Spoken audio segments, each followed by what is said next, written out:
एक बार फिर आज का नया वीडियो शुरुआत करने से पहले मैं आपसे कहता हूं कि आप मेरे चैनल को सब्सक्राइब जरूर कर लीजिएगा।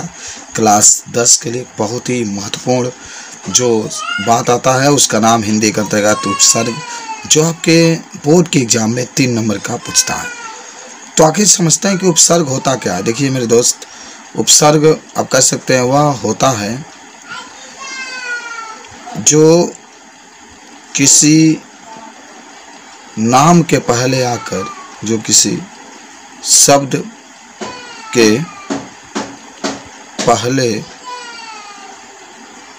आकर नए शब्द का निर्माण करता है, नए शब्द का निर्माण करता है। तो आप यहाँ से समझ गए होंगे, उपसर्ग वह होता है जो किसी शब्द के पहले आकर के और नए शब्द का निर्माण करता है, उससे हम लोग उपसर्ग कहते हैं। देखिए यहाँ पर मैं बता देता हूँ आपको थोड़ा सा। उपसर्ग आपके बोर्ड के एग्जाम में ये ऐसे ही पूछा जाता है कि तीन नंबर के पूछा जाता है। 3 उपसर्ग के प्रयोग करते हुए नया शब्द बनाइए। देखिए मान लीजिए कि आपके पास 10 शब्द होंगे उपसर्ग बनाने के लिए। पहला आपका दे दिया अ से कहेगा कि शब्द बनाइए, तो आप बहुत सारे शब्द बना सकते हैं। अ से आगे माने अ होना चाहिए, बाकी पीछे कुछ भी हो तो एक आपका अविश्वास आ जाएगा। ये पहला आप लिख सकते हैं। एक आपके अलिखित भी आ सकता है, माने बस आगे आना चाहिए। ऐसे शब्द बनाएंगे जिसका अर्थ निकलता भी हो। आप चाहें तो एक शब्द के रूप में अदृश्य भी आप लिख सकते हैं। यहाँ पर ये सब आ गया, यानी अ रहेगा, अ को आगे रखेंगे, बाकी आप जो नए शब्द आप छोड़ करके इस तरीके। हालांकि एक ही बनाना है आपको, मैं 3 समझा रहा हूँ कि 3 भी आप बना सकते हैं। उसके बाद से आपके पास अन भी आ सकता है। अन से कहेगा कि नया शब्द बनाइए, तो आप अन से बहुत नया शब्द बना सकते हैं। एक तो आपके पास अनंत आ सकता है, अनंत। एक आपके पास अनादि भी आ सकता है, जिससे अनर्थ भी हो सकता है। समझ रहे हैं?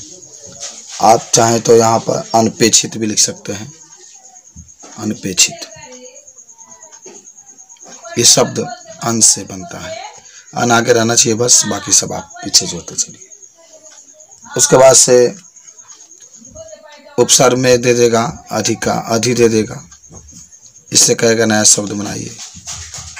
तो आप इसको अधि है, अधिकार आप लिख सकते हैं। चाहे तो अधिपति लिख सकते हैं, अधिपति आप लिख सकते हैं। आप चाहें तो अधिगुण भी लिख सकते हैं। 3 में बनाते चल रहा हूँ, बहुत आसान है। अधि के बाद फिर आपके दे देता है यहाँ पर अप, तो यहाँ पर अप दे देगा, इससे कहेगा कि आपको एक नया शब्द बनाइए। आसान होता है। अपकार लिख सकते हैं, अपमान लिख सकते हैं। समझ रहे हैं ना? अरे आप करना है तो ये आप लिख सकते हैं। आप शब्द भी लिख सकते हैं, आप चाहें तो। आपको नया शब्द बनाते चलना है। उसके बाद से आपके बाद मान लीजिए आपके पास आ गया अनु, तो अगर आप इसको बनाएंगे तो एक आप अनुवाद लिख सकते हैं। चाहे तो अनुमान भी आप लिख सकते हैं। यहाँ पर अनुचर भी आप लिख सकते हैं। माने अनु पहले आपको आना चाहिए। 6 नंबर में आपके पास एक और बताते हैं। मान लीजिए कि उप दे दिया, तो ये भी बहुत आसान होता है। उप दे दिया तो उपवास लिख सकते हैं, उपमान लिख सकते हैं, उपयोग लिख सकते हैं। ये सब उप वाला है, इसको बता सकते हैं। उप के बाद सह दे देगा और कहेगा कि आप उपसर्ग बनाइए, तो सह दे देगा। तो सहमति आप लिख सकते हैं यहाँ पर। फिर आप सहचर लिख सकते हैं, सहचर। फिर आप सहयोग भी लिख सकते हैं।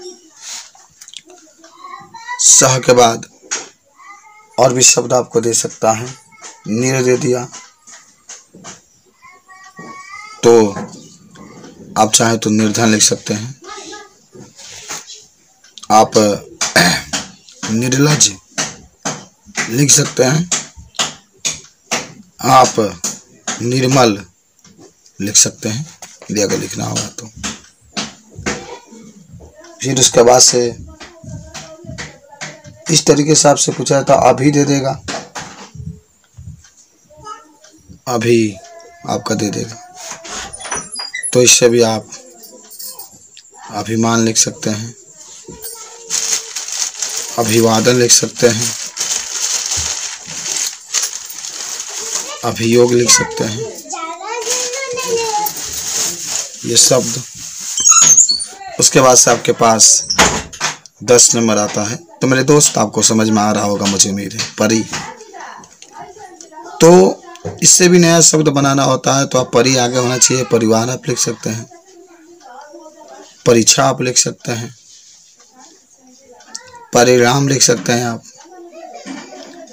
परिमाण आप लिख सकते हैं। ये सब ऐसे बनाया जाता है मेरे दोस्त। उसके बाद से कुछ और देख लेते हैं। परी के बाद सु दे देगा आपसे। खाली अगर सु रहेगा तो आप इसको सु आगे होना चाहिए, सु अच्छा लिख सकते हैं। फिर आप सुंदर लिख सकते हैं यहाँ पर। फिर आप सुंदर के बाद सुपथ, सुभाषित आप लिख सकते हैं यहाँ पर। सुपरिभाषित भी आप लिख सकते हैं, सु से अगर आप लिखना चाहते हैं तो इस तरीके से कुछ ये आपके पास रहते हैं, इसको बता सकते हैं। तो अगर पूछा जाता है इस तरीके से बनाने के लिए उपसर्ग के, तो आगे रहते हैं आप छोड़ करके इसको बना सकते हैं मेरे दोस्त। मुझे उम्मीद है कि आपको समझ में आ गया होगा। फिर भी अगर डाउट है तो आप मुझसे पूछिए। आज के लिए इतना, धन्यवाद।